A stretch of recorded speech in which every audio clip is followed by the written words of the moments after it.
99% लोग एक्सेल में समय फॉर्मूला को गलत इस्तेमाल करते हैं। क्या आप भी उन्हीं में से एक हो?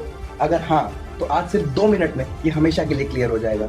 अभी भी समिफ के वीडियो देखते हो लेकिन फॉर्मूला लगाते समय कंफ्यूजन हो जाता है। आज ऐसा ट्रिक बताऊंगा जो आप कभी भूल नहीं पाओगे। लेकिन समिफ समझने से पहले एक छोटा सा सवाल, आखिर हमें इसकी जरूरत पड़ती ही क्यों है? मान लो हमारे पास एक्सेल में एक सेल्स डाटा है जिसमें एम्प्लॉइज और उनके प्रोडक्ट्स की इंफॉर्मेशन दी हुई है। कॉलम ए में है एम्प्लॉय आईडी और कॉलम बी में है प्रोडक्ट नेम।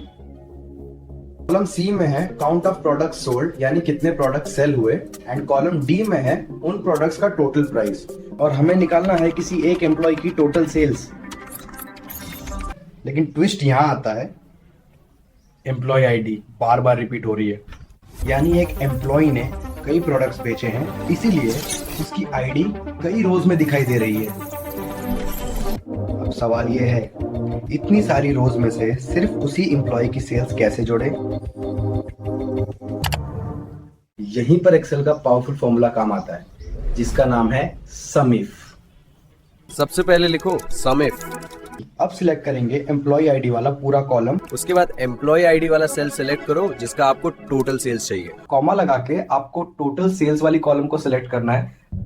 अब एंटर दबाते ही एक्सेल उसी एम्प्लॉय की सारी सेल्स जोड़ देगा। अब आप देखोगे कि जो भी एम्प्लॉय आईडी आपने रेफरेंस के जैसे सिलेक्ट की थी उसका टोटल सेल्स डेटा आ जाएगा।